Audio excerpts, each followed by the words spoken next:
Топ тема, добро вечер. Дали политиката ја убива емпатијата? Што содржи предлог законот на СДСМ за помош на семејствата на настраданите во Кочани и зошто е неприфатлив за власт? Ова е носечката тема вечерва, а дополнително и за еден повод. Една година од мандатот. Колку е Македонија повеќе горда со Гордана Селјановска-Давкова како председателка во првата година од нејзиниот мандат. Мој гост е вечерва Благој Бочварски, пратеник на СДСМ. Добро вечер и добре дојдовте. Добро вечер. И Бране Петрушевски, пратеник на ВМРО ДПМН. Добро вечер и добре дојдовте. Благодарам. Бочварски, нова верзија, што е измената и конечно што содржи предлог законот за помош на настраданите во трагичната несреќа во Кочани и нивните семејства.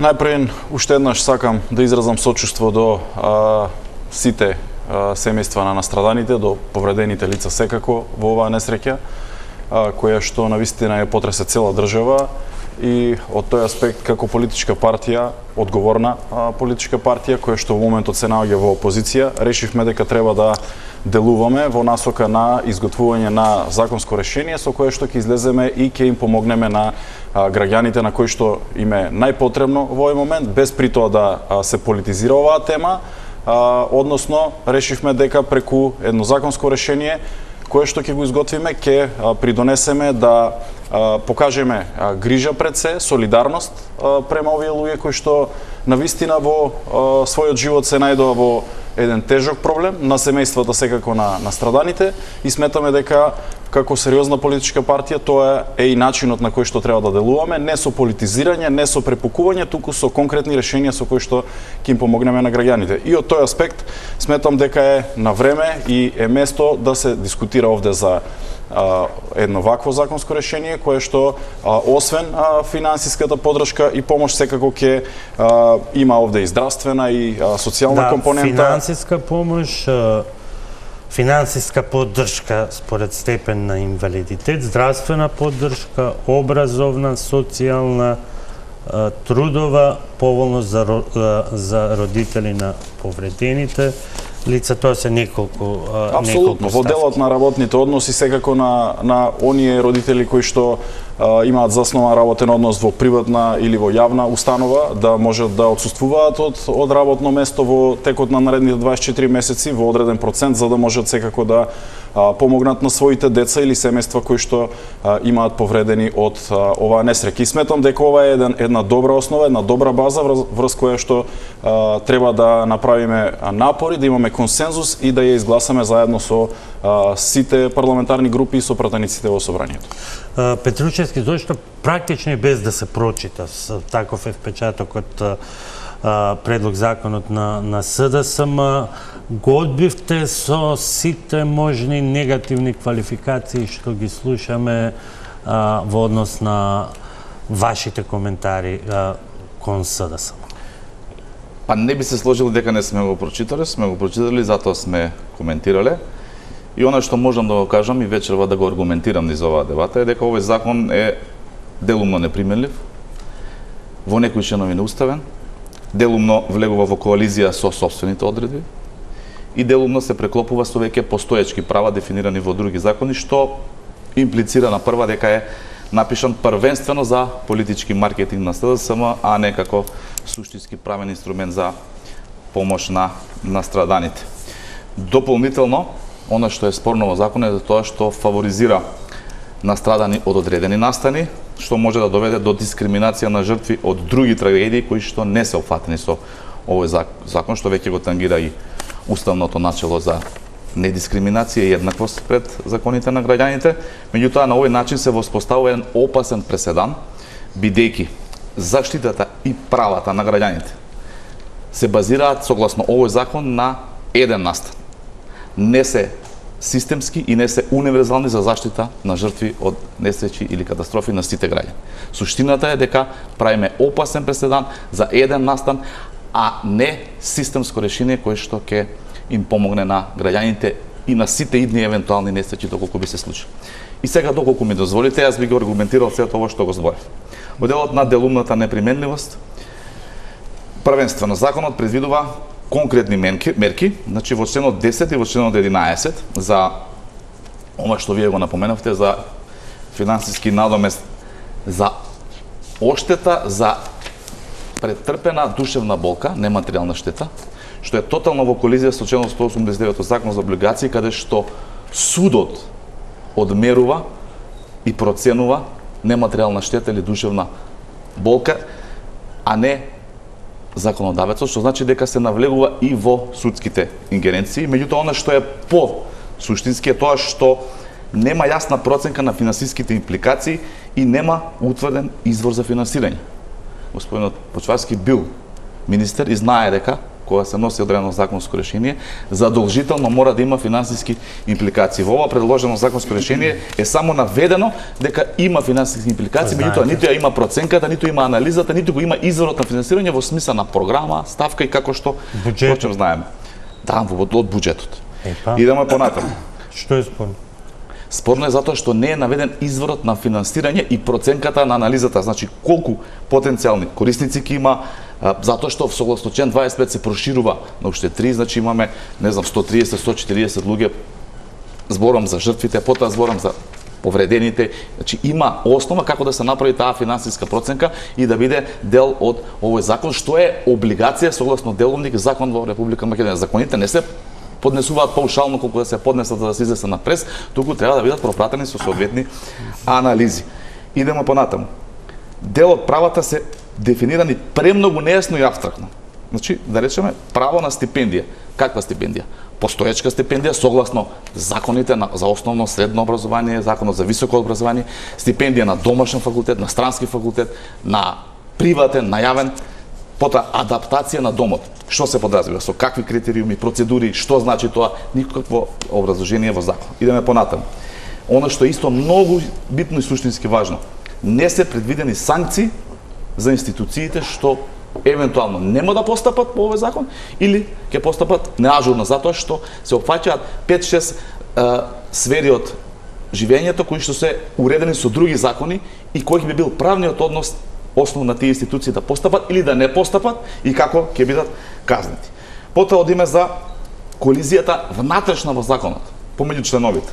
Член 11 и член 21 предвидуваат различни институции надлежни за една иста постапка. Односно, во членот 11 се дефинира дека барањето за остварување на одредено право, односно еднократен паричен надоместок за инвалидитет, се поднесува до Министерството за здравство, додека во членот 21 се наведува дека правото за барање за остварување на права по овој закон се поднесуваат во писмена електронска форма до комисијата. Значи имаме правна колизија како да се остварува право. Добро, ќе ви дадам можност, И уште да ги завршам барем овие внатрешни колизии, па потоа ќе дебатираме за други. Потоа во член 25 се остава впечаток, не е формално правно дефинирано, дали треба да се формираат повеќе комисии, значи комисии различни за несреќата во Клочени, па нова различна комисија за несреќата во Ласкарци, за модуларната во Тетово, за Бесадан, или оваа комисија која што како единствена е предвидена во членот 17 ќе биде едната иста за сите, значи има и тука една правна несигурност, и во член 13 не е прецизирано, ова го споменав, дали предвидените стипендии важат само за државни, правни или странски универзитети. Потоа, одредбите дуплираат, ова е многу битно, дуплираат постоечки права од закони. Закон за социјална заштита, значи ова кое што го споменавме за инвалидитетот, веќе постои како право, и тоа дури е основа за стекнување на инвалидска пензија и други права. Потоа како ќе се утврди колку одредени права земале пари па ги искористиле, па не ги искористиле, па пресметка да се прави затоа што не му се дозволува други права. Потоа наместо да се креира интегриран систем, правиме паралелна регулација, што ќе доведе до институционална конфузија, нема да знаат институциите по кој закон да постапуваат. Потоа, она проширување на правата на трагедиите е ретроактивност во законите и исто спорно согласно правната природа во Република Македонија и уставната начала. Ако не е поповолно за граѓаните, така, меѓутоа може да отвори простор за неравноправност и нови судски спорови од другите граѓани. И уште две, не е прецизирано како ќе се докажува дали некој веќе примил подршка и како ќе се пресметува разликата што му следува, и комисијата, иако формално дефинирана како стручно и координативно тело, добива многу широка дискрециона моќ без дефинирани механизми за надворешен надзор или отчетност. Ова е само малку од спорните моменти кои што ги има. Пред да ви одговори Бочварски, ќе го слушнеме и него, меѓутоа вака начелно слушајќи ве, еве да речеме издржани аргументи, хипотетички. Не е ли тоа повод да се седне и да се испегла тоа што не е добро во законот, бидејќи многу непристојно звучи после една ваква сообраќајна, после една ваква се извинувам, бидејќи пред мене и за другите несреќи, затоа се извинувам за лапсусот, после една ваква несреќа да се каже не се дефинирани изворите, се знае од каде се. Вие секој ден одите, шетате, не се извинувам. Секој ден за било што владата даде. Владата инвестира. Тоа се пари на народот. Не е малку срамно за влада која што на денот на несреќата и денови потоа, мислам, и денови потоа, која еве уште не се откажува од еден софтвер од 400.000 евра за да ги мери вестите дали се е јавноста или медиумите поволно наклонета или не, за ваков настан да прашувате кој би бил изворот на финансирање. Да, изворот на финансирање е буџетот, и изворот на финансирање се парите на граѓани. Да. Ама вие треба нека бидете и од кредит, бидејќи за многу други работи знаете да земете и кредит и да одите и да се фалите дека владата даде. Не дава владата, се даваат граѓаните. Апсолутно е така.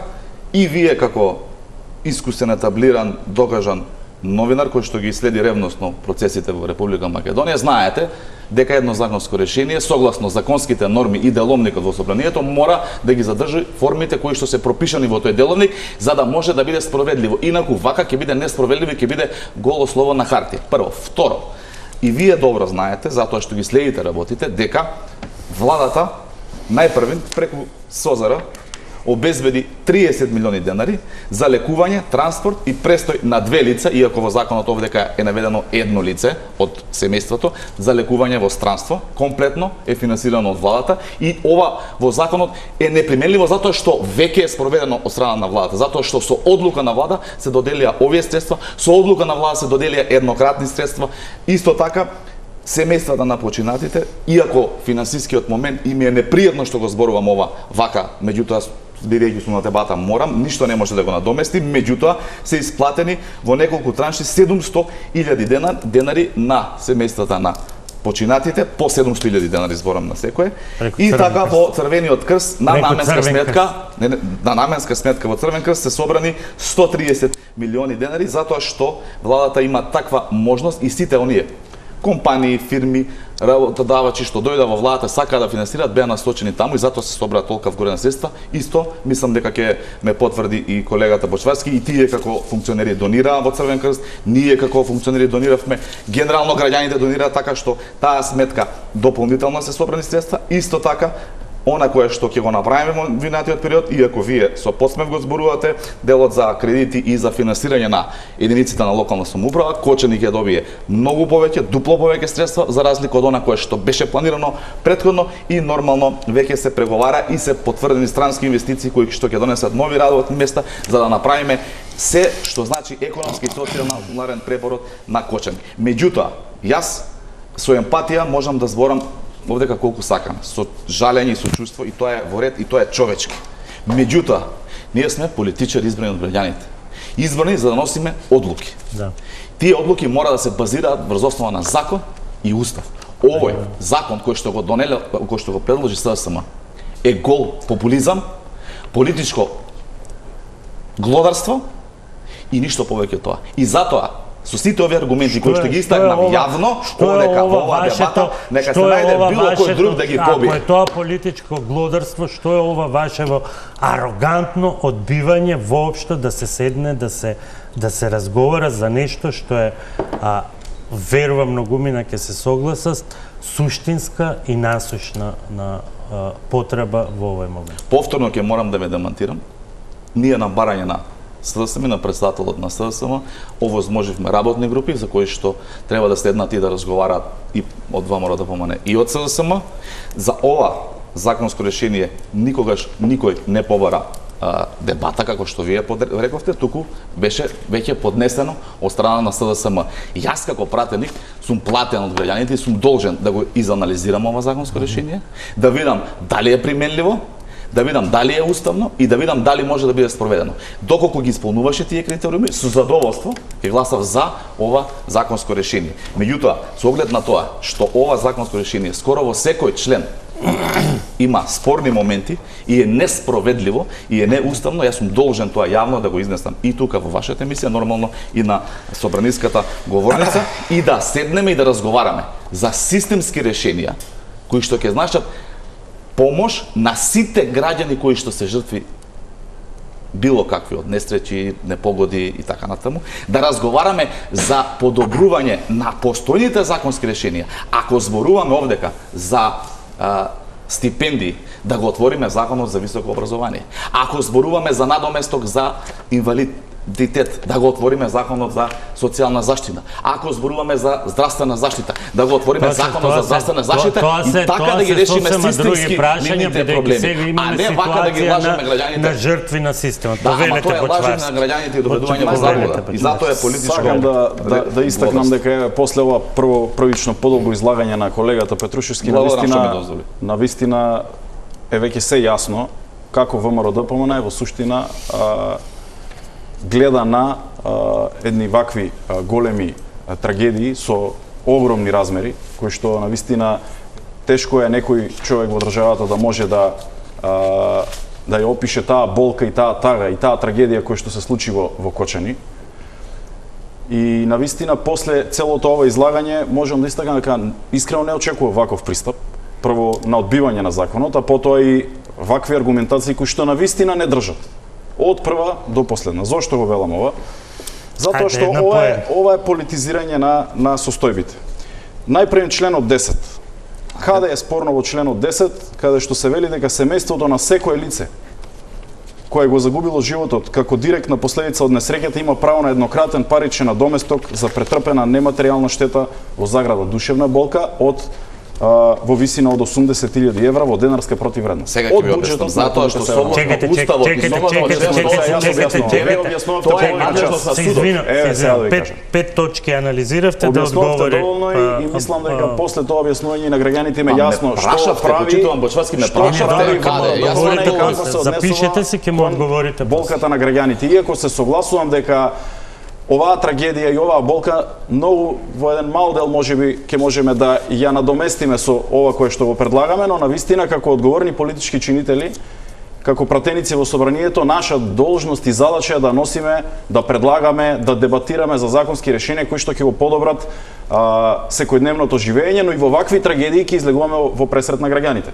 Редовните законски процедури и постапки не предвиделе дека една ваква трагедија која што ќе однесе повеќе од 60 човечки животи во еден настан, во еден град, ќе може да анулира или да надомести во финансиска, во здравствена, во социјалната сфера помош и поддршка кон оние кои што настрадале, кон оние кои што биле повредени, кон оние кои што можеби се здобиле со инвалидитет, да може државата преку овие мерки да им помогне на граѓаните, но при тоа не заборавајќи ги претходните вакви трагедии кои што се случили, и затоа ги поврзуваме во овој закон и тие. Доколку добиле финансиски средства од државата по редовните законски процедури во претходните несреќи, секако ќе им биде надоместено ова кое што го предвидува овој закон и при тоа ќе добијат дополнителни финансиски средства над таа сума која што е добили. Тоа државата многу добро и едноставно може да го провери кој од тие семејства, кој од тие луѓе, колку финансиски средства, колку здравствени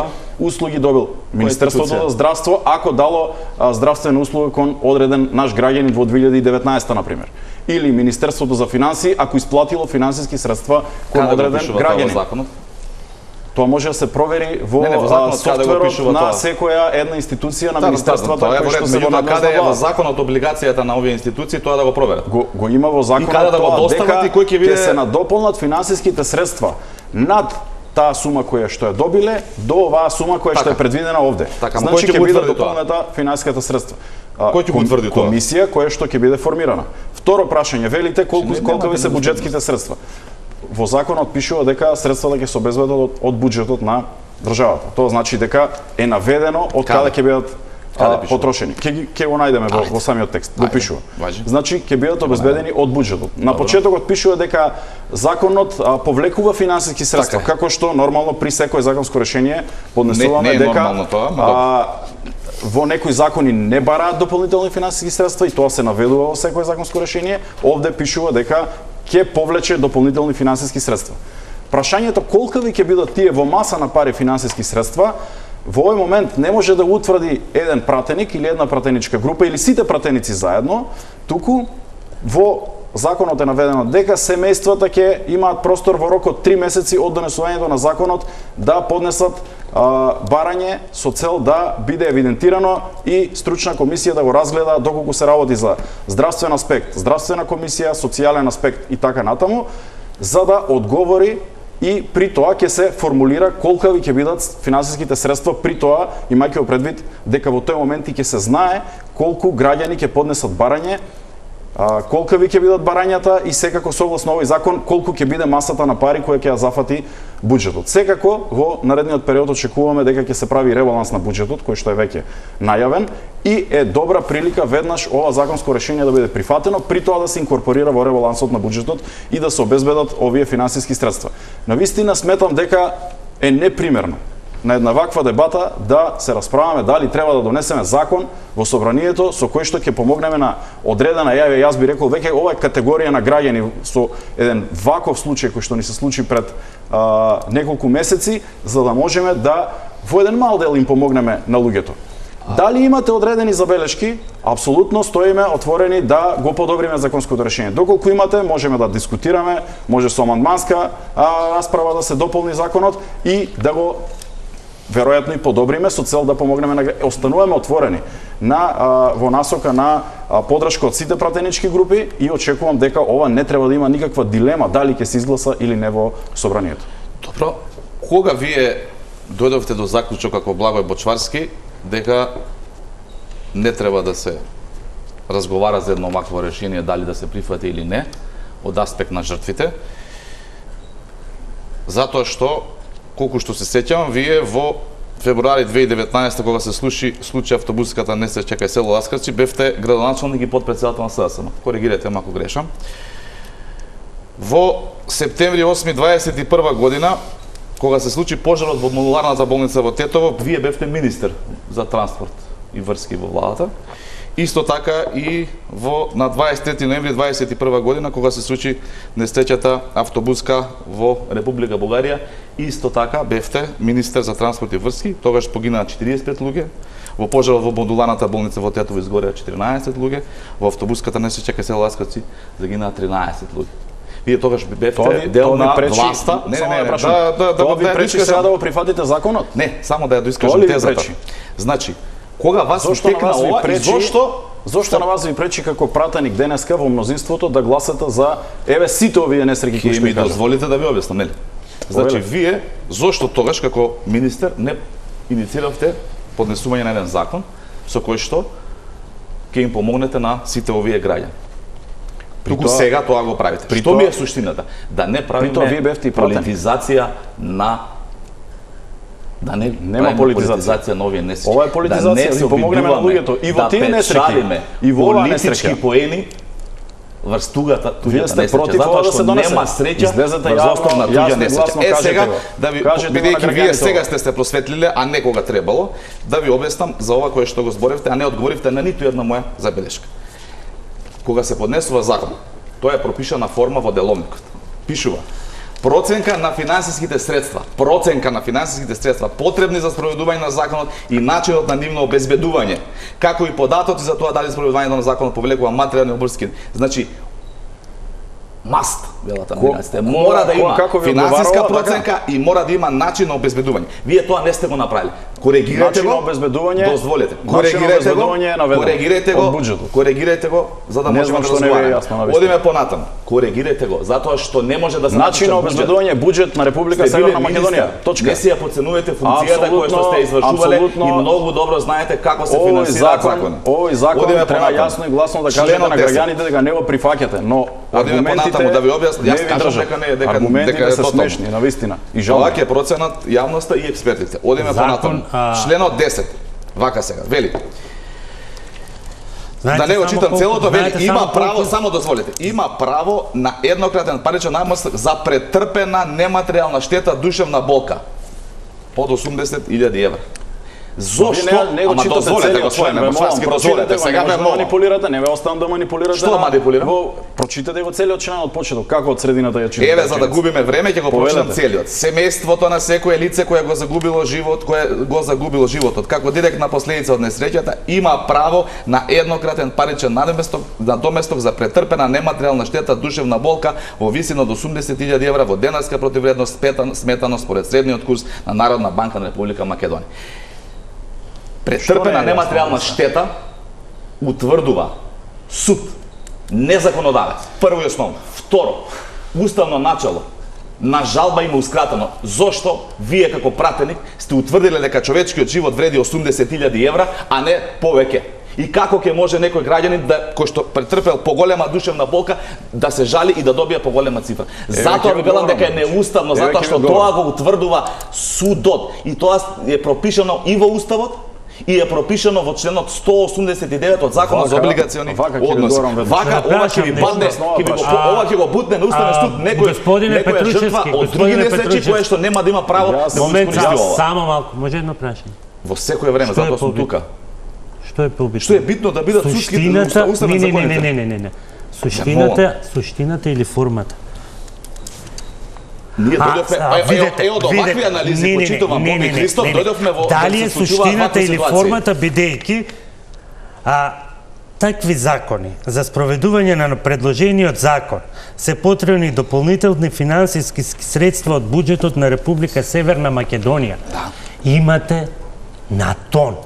На тон имате во собрание и тоа од сега од ваши пратеници по скратена постапка. На тоа се кога нема за финансиски импликации, кога има финансиски импликации, не. На тон. Еве докажете тоа. Што е битно? Што е побитно? Суштината или формата? Еве јас ќе ве замолам ова ваше тврдење да го аргументирате. Ќе го аргументирам, ќе ви ги донесам сите во собрание, сите можни закони по итна постапка.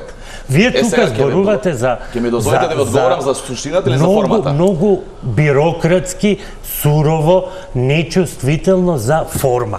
Ви фали ова во законот, не сте предвидели финансиски средства во буџетот. Господине Христов, а вие сте ваквите анализи, државата ни дојде до ова дереже до кое што е. Вие сте собранието кое што ќе направите анализа. Дали сте вие за владење на право? Вие ќе направите анализа во собранието. Ќе направиме. Дали сте вие право и ќе ги доставите. Ама овдека не е проблем. И ќе ги доставите. Јас овдека аргументирам дека овој закон. Се грижевте ли? Ќе ми дозволиш да одговорам или уште едно прашање? Ајде, нема проблем. Се грижевте ли дека во буџетот нема пари кога ви се зголемија платите за 78%? Не, затоа што немаше одредено пари. Затоа што тоа го направи Уставниот суд. Уставниот суд, епа вие сте вие сте сега законодавец и може да донесете закон. Не може затоа што вие многу добро знаете дека одлука на Уставен суд е конечна, извршна и нема можност за промена. Можеше да смените само еден збор, место просечна плата, минимална плата и немаше да имате 78%. Тоа ќе го викнете апасија во левица, па он ќе ви објасни тоа, пошто он го предложи колку е тоа небилозно, затоа што е една концепт на бруто плата. Се извини, дозволите затоа што имавме многу едно прашање. Не е ли сурово да се држите до форма? Во прашање суштината. Ете така, сега ќе ви одговорам. И како еве нечини нивниот закон ќе ве оставам повторно да дебатирате. Кажете ми како вие ќе остварите суштината? Ете, сега ќе ви објаснам се. Значи, јас сум политичар, а не сум уметник. Дали е нешто сурово или не е сурово, нека процени јавноста. Меѓутоа, мене ме гласале за да носам одлуки, колку и тие одлуки да се тешки, и колку и да се сурови, како што вие велите, јас морам да носам одлуки. Прво, второ, сурови. Ние мора- добро, Толку се тоа е ваша сурови проценка и окей. како што беше непристойно што немавте храброст сите заедно една комеморативна седница да А одржите. кога се одржала комеморативна седница во собрание? Гледате дека само под притисок на некакво притисок. Ама вие- политичка перцепција која се кога- создава во јавноста ги водите, ги Ние ги поставувате водиме. прашањата Ние кои ги што поставуваме. апсолутно не се базирани врз основ на устав и закон во оваа држава. Крајно време е почитуван Христов да почне во оваа држава да владее закон и устав. Од вакви анализи, дека не била битна суштината, туку било на вас не ви е битна битна формата, ние дојдовме до оваа дереч. Од такви Не се анализи нерви- дека не треба Ама да не е се 2,20, нервирайте. туку 2 метра може да помине затоа што е формата битна, а не Ама не суштината. се Дојдовме да нервирајте. ни се прават Ама не вакви се нервирајте. дискотеки кои што ликуваат на Зошто штали. се нервирате? Се нервирам затоа што Зошто се вакви анализи нервирате? ја доведоа државата во оваа тешка Ве молам ситуација. изјавата од Сапорт Кочани, од саботата.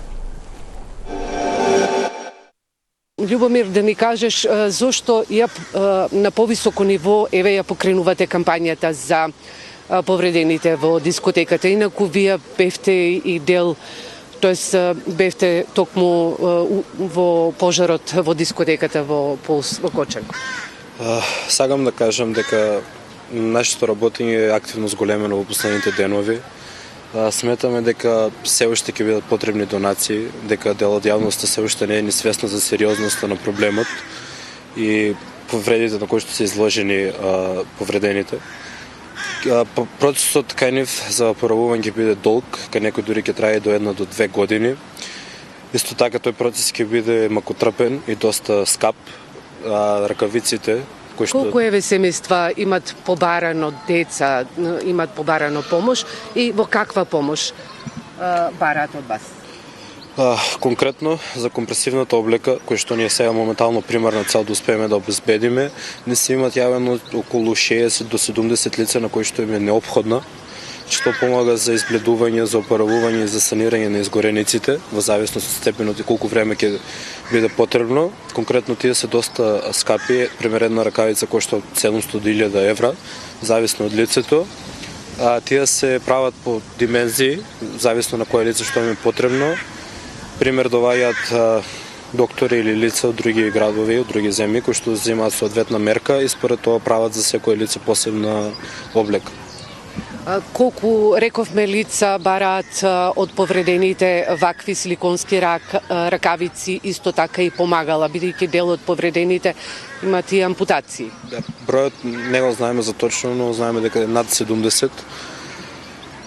Тоа е неопходно за сите што Тоа е според медицинска белешка, буквално медицинците и докторите одредуваат на кој им е потребно и ние им само ми помагаме.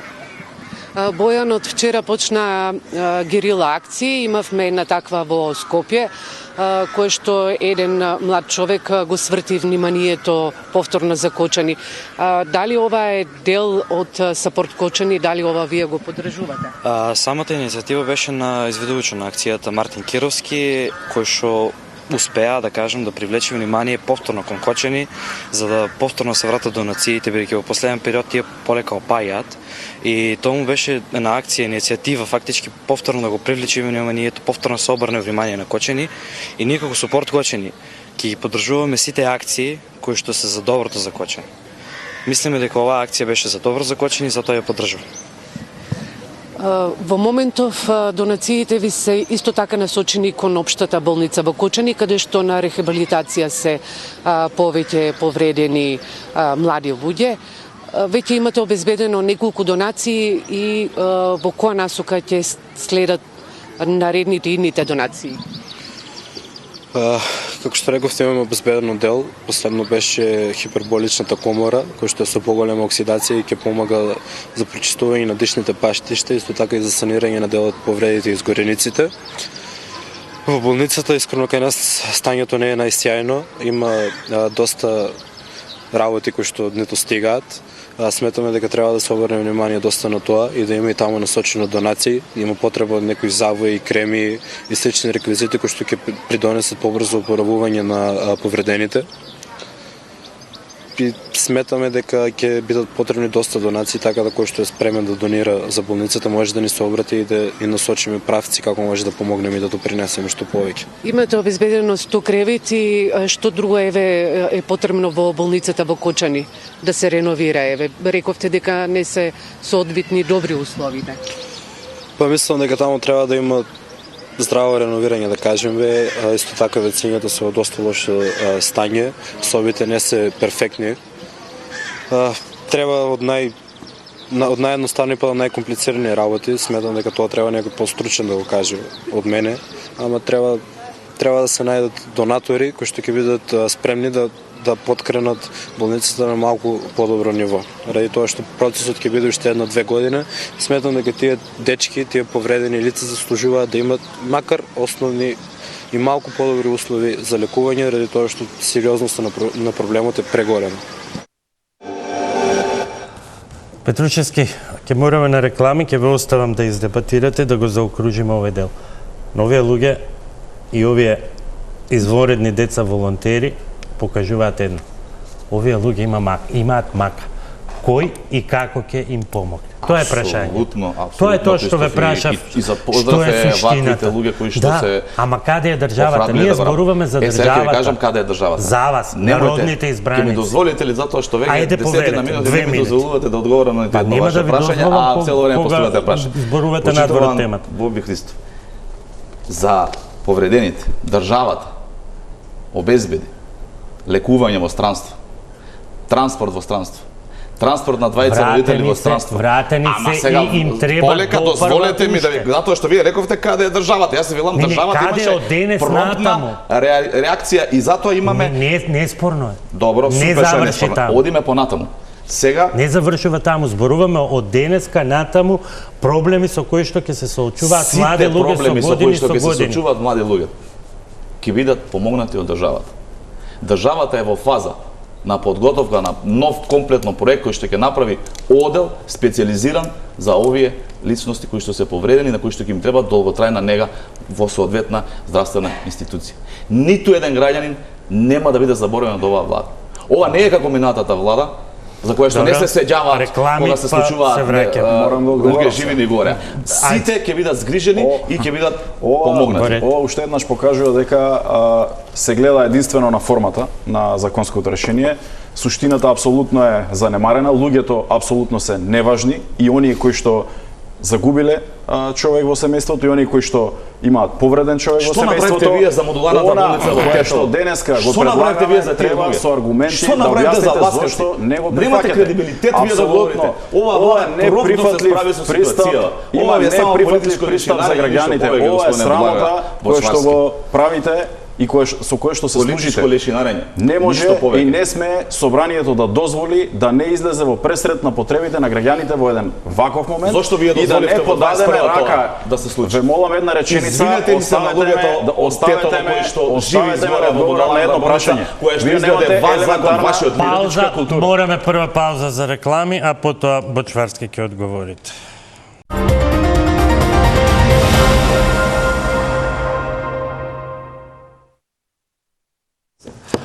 Повелите Бочварски со одговор на и натаму бројните забелешки и во однос на здравствената поддршка која што овдека е предвидена во член 3.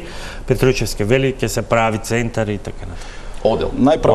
Најправен сакам да истакнам дека во целата ова состојба во државата пристапот на СДСМ како опозиција е навистина во насока на подавање на рака и изнаоѓање на решенија на проблемите кои што се јавуваат и не само во оваа состојба, туку и во други сфери во државата.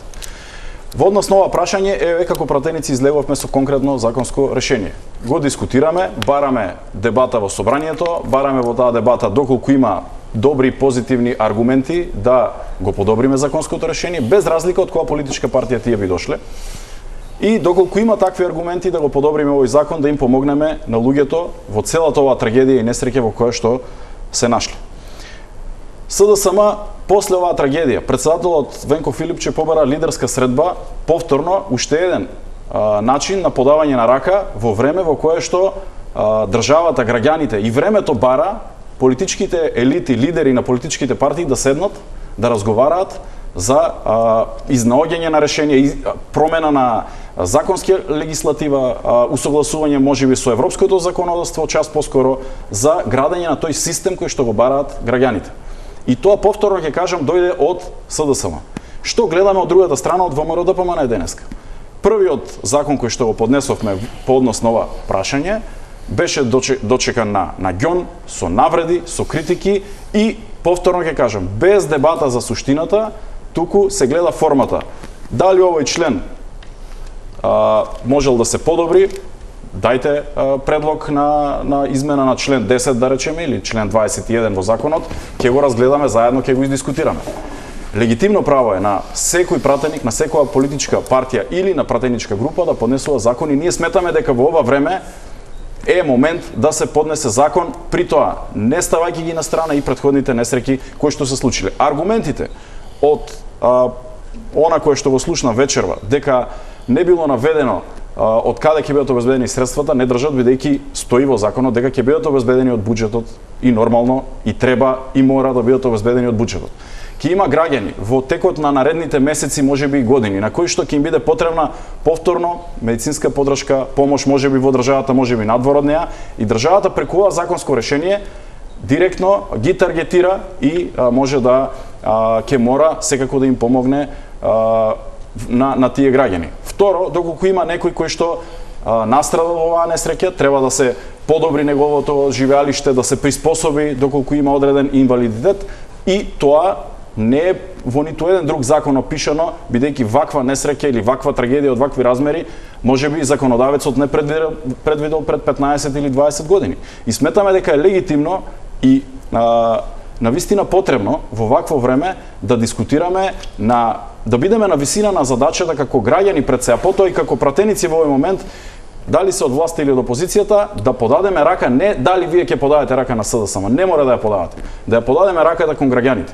И заради тоа, токму поради тоа, ние го нудиме овој пристап. Не со политиканство, не со кавги, не со повишени тонови, туку навистина со нешто кое што сметаме дека ќе им помогне на граѓаните. Во однос на постои или не постои, има или нема можност. Дали ви е познато законот за посебните права на припадниците на безбедносните сили на Република Македонија и членовите на нивните семејства? Да, ма тој не е донесен. Јас зборам за ова мнозинство, збориме не за претходни мнозинства. Што се правило во 2000... Законот е носен во 2002, 2003 и последните измени се во 2027 година. Семејство на загинат или со оглед на фактот дека не може собранието да биде, нели, да утврдува душевна болка. Семејство на загинат или почетнат припадник на безбедносните сили има право на еднократен паричен надоместок за претрпени душевни болки поради смрт на болно лице во висина, тогашниот законодавец проценил така, од 40 просечни плати одстварени во Република Македонија во месецот кога настапила смртта на припадникот на безбедносните сили. Барањето за остварување на правото на ние имаме таква држава како што имаме. Јас кога зборам дека немало таков закон, ваква форма не треба.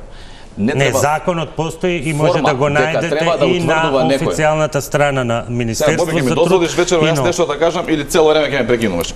Се надевам ќе ми дозволиш заради тоа што сум чест гостин во твојата емисија и мислам дека имам право да одговорам. Вие велите дека не постои. Не постои од ова владеечко мнозинство. Кога зборувам многу прецизно и јасно и сакам така да бидам интерпретиран. Што се донело во 2002 не знам. Тоа што бил на студии, не знам кај сум бил. Значи, не знам. Меѓутоа, и тој закон, кој што го знам, затоа што сум подготвувал измени на тој закон и сум поднесувал измени на тој закон, пола од тие членови не се применли. Прашете ги бранителите дали имаат пристап до стипендии, дали ги запишуваат на универзитети и така натаму. Пола од тие точки не се применливи, токму затоа што пристапот е проблем. Проблематичен е пристапот кога правиш закон и го врзуваш за еден настап. Ако ние вечерва дебатираме дали треба помош на настраданите во Кочани, апсолутно да, со две раце потпишувам дека треба помош. Луѓе, мислам дека е малку посериозна и емисијава и дебатава. Да зборуваме за суштината. Дали овој закон ќе помогне на овие луѓе? Не, овој закон нема да им помогне на тие луѓе затоа што е неуставен, неприменлив и не имам, да, апсолутно, имам. И ја кажувам цело време. Значи, ние овој пристап да се носи закон за конкретен случај, зошто? да ги дискриминираме граѓаните. Зошто семејство на некој има, еве нечем многу мразам, нема да зборам имиња, ама ќе ме разберете. На некој што настрадал во сообраќајна несреќа. Зошто тоа семејство да нема посебни права? Туку да ги има само. Ме сваќате каде е дискриминацијата? Ќе падне на уставен, од некој од такво семејство ќе го бутне на уставен. Јас зборам, ако правиме нешто, да го правиме тоа искрено и да го правиме да има ефект за граѓанин. Ние треба, ако веќе сакаме да имаме подобрена здравствена заштита, да го смениме законот за здравствена заштита, каде што луѓето кои што се жртви од трагедии, непогоди така натаму, ќе имаат бесплатно лекување во странство и село кое што наведено, патем речено, веќе спроведено од владата преку СОЗР, затоа што овој член ви е вишок. Или да речеме образовна поддршка, да се смени законот за високо образование, каде што ќе им се обезбедат стипендии, какви стипендии, во каква висина, приватни, државни службени. Значи, ва молам, сериозна е тема. Вие зборувате за системски закони, ние зборуваме за лек специјалис кој што се однесува на одредена ситуација и треба да лек специјалиси дојдовме во државата во тука како што сме. Затоа спорам, не треба системско решение. Според вас не треба. Да, ова не треба како закон. Треба помош која што ќе биде системска. Која што владата веќе ја испорачува и ќе ја испорачува согласно потребите, како што реков, и ќе има и законски измени кои што и ќе превенираат вакви несреќи, се прават во периодот и ќе има законски решенија кои што системски ќе ги подобра толерираат.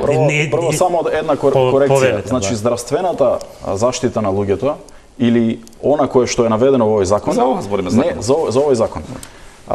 И она состојба во која што се наоѓаат луѓето не е завршено лекувањето на тие луѓе со завршување на несреќата или со враќање од странство. Секако дека на тие луѓе им треба поддршка и во наредниот период. Тука се служуваме и секако бидејќи се работи за голем, сериозен настан кој што навистина потресе цела држава, треба да изнајдеме начини, решенија и ова е едно од решенијата кои што го понудивме и за кое што навистина очекувам да имаме целосна поддршка од сите пратенички групи. Повторно уште еднаш ќе кажам, не очекував ваков пристап од страна на ВМРО-ДПМН, во најмала рака очекував да поднесете одредени забелешки, амандмани со кои што ќе го подобриме законското решение. Но тоа е ваш став, тоа е ваша политика, јас оставам да вие си ги градите ставовите и политиките во поднос на ова прашање во вашата пратеничка група, но она кое што е многу поважно беше како пратенички групи во овој момент, како луѓе кои што вршат високи државни функции во моментот, ќе покажеме дека при една ваква голема несреќа можеме заедно да донесеме едно законско решение за да им помогнеме на граѓаните. Но навистина не успеавме при ова кое што го понудивме да покажеме заедништво и да на граѓаните барем во еден мал дел им дадеме до знаење дека државата е подготвена да се менува на подобро. Меѓутоа, вие имавте можност во 21 сет ова да го направите со многу несреќи кои што се случија и во Тетово, и во Ласпрци, како владак, вие како министер, не го направивте. Имавте така што можност како опозиција да поднесете некој решение во тоа време. Не поднесовте така? Поднесовме ние, меѓутоа тие времиња беа малце не се дозволуваше ни дебата во собрание. И сакавме дебата да иницираме, Талја Џафери прв пат во историја се случи тоа да дебата за модуларната болница во дозволите дебатот по однос на прашање тоа бидете сигурни. Меѓутоа суштината што е? Целата оваа дебата јас овдека и овие аргументи кои што ги изнесов, не ги изнесов дека сум против да им се помогне на луѓето во Кочани. Ги изнесов само во аргументација дека ова вие што го правите е гол политички маркетинг. Апсолутно не е ништо повеќе. Апсолутно не е. Добро.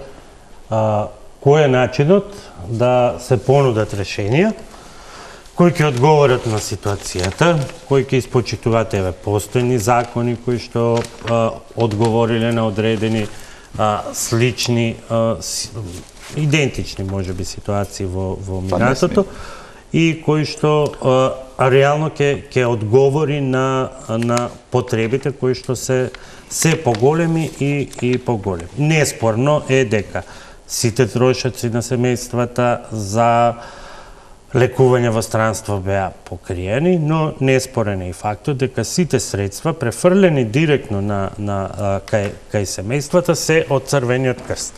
Од буџетот нема ништо. Не сте во право.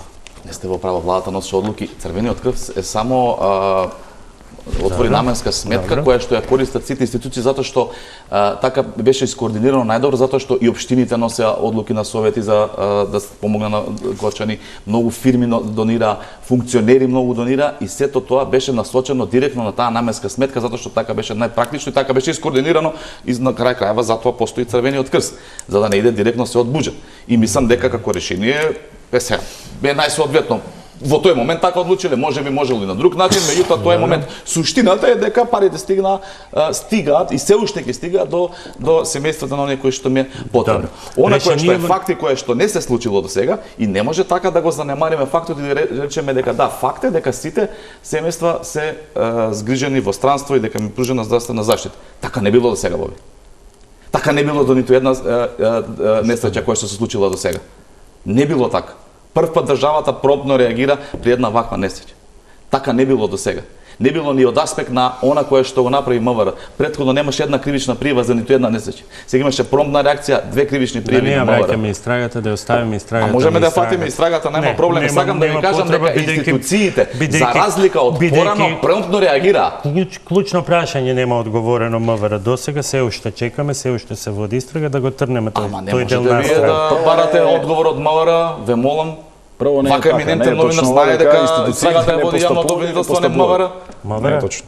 Јавното обвинителство ја води истрагата, не МВР. МВР има обврска да спроведе посебна своја внатрешна истрага. И таа истрага е завршена и е поднесена кривична пријава во јавното обвинителство и оттогаш острагата. Не е точно. Доминус литис на истрагата е јавното обвинителство. Да, точно е јавното обвинителство, меѓутоа МВР се уште не МВР загуби полицаец таму, што е трагедија. МВР досега нема излезено со истрага кој го пратил, како го пратил, кои му биле надредените и како. Дали сте сигурни во ова? Апсолутно сум сигурен. Да почекаме на крајот на јуни рече јавниот обвинител дека ќе го чекаме министерот Точковски, веќе месец дена ќе направи, се уште не се знае кој е по име и презиме, кој ја планирал истрагата, кој ја планирал акцијата, кој ги испратил полицајците и кои се тие луѓе и никој од нив не е опфатен во истрагата, затоа тој да го заврши. Само две реченица вие сте ни кажавте, меѓутоа се надам ќе викнете министерот Тошковски за да вака детално ви објасни. Прво викнете го во емисија, може и вака во очи да ви објасни затоа што многу не бисте ни кажавте. Не е точно. Прво ова е игра на зборови во која што најпрвин ВМРО ДПМН при нивните јавни настапи велат вака. МВР сработила, поднеле кривични пријави, а во останатиот дел од реченицата велат, ама не, тоа е под јавното обвинителство, тие водат истрагата. Тоа е точното. Јавното обвинителство ја води истрагата. Сега, кога треба политички да се фалите, МВР поднело две кривични пријави. Тоа е политичкиот аргумент со кој што правите дистинкција или разлика дека нешто сработиле. Може ли тој дел да го прескокне? Јавното обвинителство, ако побара од Министерството за внатрешни работи, треба да ги достави сите докази, сите аргументи кои што треба за да го прескокнеме тој дел. Постапка. Второ, може ајде довршете, но не би сакал да навлегувам во истрагата. Иако најмалку сакам да навлегувам во истрагата која што се уште е во тек. Не може да велите порано ништо никогаш не сработиле МВР, сега денеска сработиле, а токму во време на вашата влада, кога МВР требало да направи таков тип на безбедносна проценка и при тоа веројатно направила или не направили или во колкав обем направила треба да покаже истрагата. При тоа тие луѓе кои што биле тој ден на тие работни позиции во МВР се уште не се процесуирани во овој предмет. Да го завршиме вие ќе зборувате за МВР, остави го Спасовски таму нека си Бочварски ќе отворите ли некакво ќе исчекорите ли кон некакви консултации ова да не заврши така како што очигледно ќе заврши со оглед на овие дилеми и обратно прашање до вас за да го затвориме ова. Ако ова не чини, ако е политиканство, ако е натаму, ве молам прецизно да ми наведете што е она што владата го планира во следниот период и кога? И до кога? Прво вие па вие. Најпрвен морам да истакнам дека ќе направиме се што е во можност на една опозициона партија во собранието да ги направиме сите консултации со сите пратенички групи, да разговараме и да ја побараме поддршката. Она кое што вечерва го слушаме како аргументи кои што навистина не држат и се далеку од реалноста, немаат никаква суштина, е она кое што ВМРО ДПМН веќе го наговестува дека апсолутно ќе биде против ова законско решение, но тоа е, повторно ќе кажам, нивниот став, но ние ќе направиме напори да разговараме со секоја една пратеничка група, дури и со пратениците поединечно, со цел да ги убедиме дека треба да се донесе едно вакво решение кое што во една ваква голема трагедија ќе покаже дека политичките чинители во државата можат да работат во интересот на граѓаните во насока на кое што ќе излезат со правни решенија, со законски решенија кои што ќе им помогнат на таа категорија на граѓани. И од тој аспект, да, потврдувам дека ќе разговараме со сите пратенички. Не може да биде паушално кога му оспорувате права на луѓе. Значи, како да ја кажам? Утврдувате надоместок за инвалидитет и потоа велите дека лица кои веќе имаат оставена парична помош по друг основ имаат право само на разликата до износот утврден со овој член. Што правиме со инвалидската пензија? Ќе му ја земете, ќе му скратите како право? Не ви е добар закон, популистички ви е законот и не можеш да ги убедиш граѓаните дека имате намера да им помогнете. Апсолутно, дозволете да завршам договорот. Популистички ви е законот и апсолутно не издржане. Прашањето беше што, кога и како. Ако знаете тајминзи и рокови би било добро, да не излезе паушално. Никогаш не сум зборел паушално и тоа вие многу добро го знаете. Значи, продолжува поддршката на семејствата и тоа ќе продолжи, како и до сега, преку траншите кои што кидат од Црвениот крст, кои се средства обезбедени и директно од владата, продолжува здравствената заштита на тие, се што им е потребно на тие повредени, ќе им биде обезбедено и во домашните здравствени институции. Се преговара и наскоро се надам ќе отпочне со реализација посебен одел каде што ќе бидат, затоа што ќе има потреба од подолгорочна заштита здравствена на овие на кои што се повредени и тоа ќе се реализира. Продолжува и се зголемува помошта генерално за Кочани, затоа што и градот не смее да биде заборавен, ќе биде дуплирана инвестицијските пари кои што се предвидени за Кочани, ќе имаме економски придобивки во делот на вработување, така што владата ќе го стави на врвен приоритет Кочани и сите потреби на граѓаните кои што ќе се појават и во тек ќе ги решаваме без проблем. Пауза за реклами и на последното прашање за вечерва да го одбележиме и денешниот ден, една година од мандатот на шестата председателка и првата жена председател на Македонија. Со оглед на времето прашањето ќе биде едно, следено од нејзината кампања. Колку Македонија е денеска погорда со Гордана Силјановска-Давкова како една година председателка?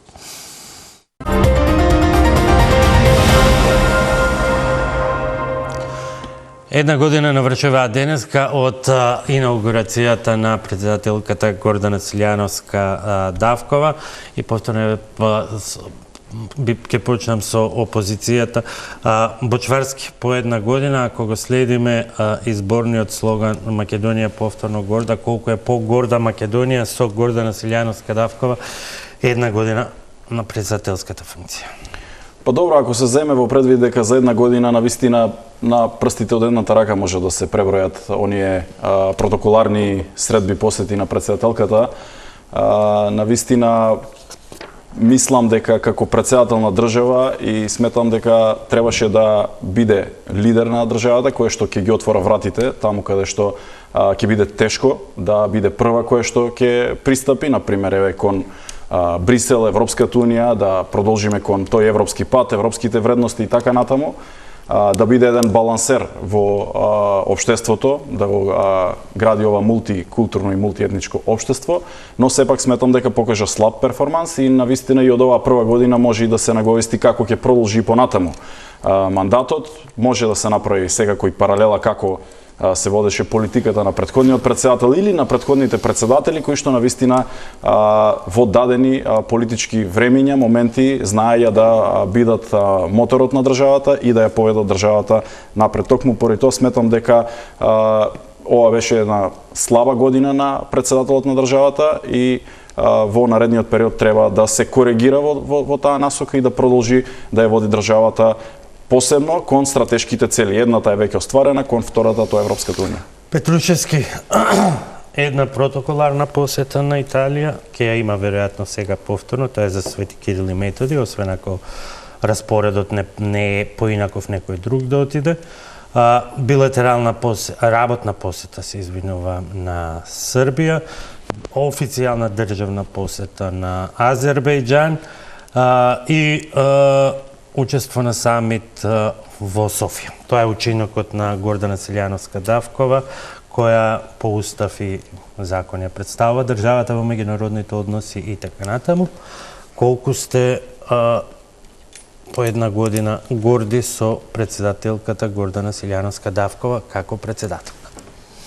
И тоа се статистички податоци и вие новинарите сакате вака со статистика да зборувате. Јас она кое што сакам да го зборуваме по суштината. Или некој ти доаѓа или не ти доаѓа, или те вика или не па, те вика. Па јас она кое што гледам на медиумите, она кое што јас гледам по медиумите и по социјалните мрежи е дека таа се сретува со стотици луѓе месечно. Така што многу светски лидери, многу дипломати, представници на Обединетите нации и други институции и организации, проверете, но битно е дали низините контакти се корисни или не. И сега во контекст на темава на дебата. Први кои што се јавија за помош после трагедијата во Кочани беа председателот на Бугарија, Радев, иако благодарение под наводници на несериозноста на влада на СДСМ и ДУИ, имавме лоши односи со Бугарија. Потоа се јави председателот Вучич, албанскиот председател Бега, и знаете дека тие беа првите, и знаете дека најмногу луѓе во странство на лекување пративме во Србија, во Бугарија, ни помогна и треба да сме благодарни, благодарение на председателката, така што владата тоа подоцна успеа да го изменаџира. Така што победен е ефектот околку статистиката.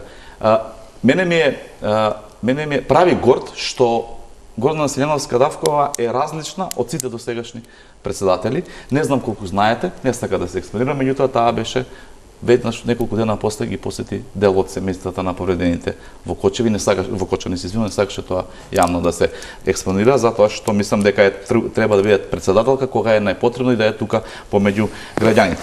Она што мене ме прави горд е што веќе немаме председател кој што ќе води политика љубавите поздрави Зоки, што веќе немаме председател кој што ќе води политика Гоце Делчев е бугарин, што ќе немаме председател кој што еден ден ќе кажува дека не знае и не учествувал во францускиот предлог, за да после една недела каже дека тој го работел францускиот предлог и така натаму. Јас сум горд што ја имам Гордана Силјановска-Давкова како председателка на Република Македонија, која што ревносно се бори да ги представи нашите позиции онакви какви што се, затоа што некој 7 години ги лажел странските дипломати дека граѓаните биле за промена на името, дека граѓаните биле за вметнување на бугарите во уставот како бугарски диктат и сето она кое што го живеевме изминатите години. Така што да, многу сум горд што Гордана Силјановска-Давкова е председател на повелето.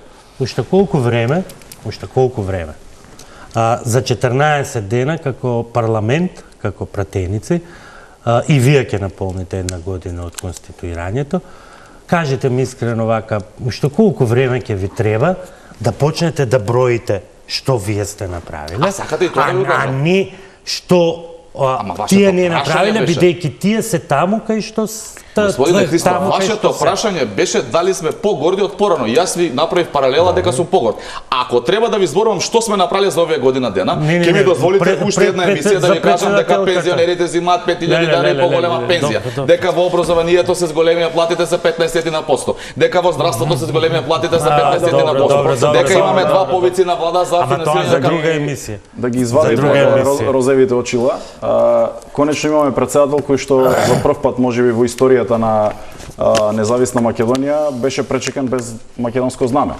Тоа благодарение на странски лидер. Благодарение на политиката на СДСМ сигурно не бил пречекан председател денеска, односно председателката не беше пречекана во Софија без да биде поставено државното знаме, што е на еден вид на понижување кое што не се случувало во време на претходните председатели, без разлика тоа кој и да бил. Да не зборувате вие за понижување, ве молам. Од тој аспект, да не отвараме теми за понижување, вие ве молам, не пониживте пред цела светска јавност со промена на име и со бугарски предлог, вие зборувате за понижување. Вие немате поима и не можете, далеку сте од таа лекција која што треба да научите.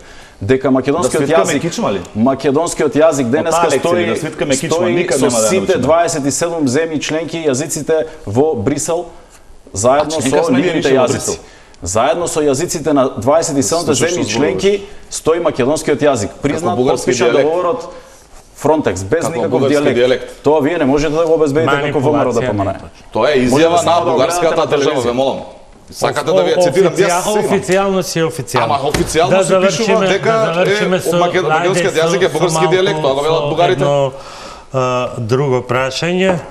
Иако јас сум приврзаник на конечно да профункционираат пратеничките канцеларии делот од законот, кој што ве обврзува и за тие 78% зголемена плата, секој петок да имате во пратеничка канцеларија, во вашата изборна единица средби со сите граѓани, вие сепак си практикувате во партиското седиште, ваш избор, но некако во последно време тоа беше сабота, сега префрлено и во недела. Прашањето ми е, се спремали Бране Петрушевски за оние комбинаторики кои што се споменуваат во јавноста, па да го замени Максим Димитриевски во договорена трка, коалициска спогодба за нов градоначалник на Куманово? Најпрво еве да се сложиме нешто вечерва, дека треба да профункционираат граѓанските канцеларии. Тоа не е моја лична обврска како пратеник, тоа е обврска на собранието, така е. И работам во таа насока, нешто е при крај, еве лично ќе ви известам и ќе ве поканам да дојдете во мојата граѓанска канцеларија, која што се надам наскоро ќе биде отворена во Куманово, да ми бидете гост и да видите како комуницирам со моите гласачи. Јас планирам сите градови да ги прошетам у петок, па да ве прашам после кај сте, зашто ве нема во канцеларија. Може, така што да. Инаку она кое што го работам, да, во сабота и во недела ги користам термините да се сретам со многу мои сограѓани во Куманово. И одговорот на прашањето, бидејќи нема време. Без малку една година станав пратеник во собранието, ја добив довербата од граѓаните на Куманово пред се и нормално во изборната единицата да ги представувам во собранието и планирам тоа да го продолжам до крајот на мојот мандат, така што градоначалници амбиции за сега Бране Петрушевски нема. Ви благодарам и на двајцата што вечерва бевте мои гости, вам почитувани ви благодарам за вниманието. Останете со програмите на Телмо.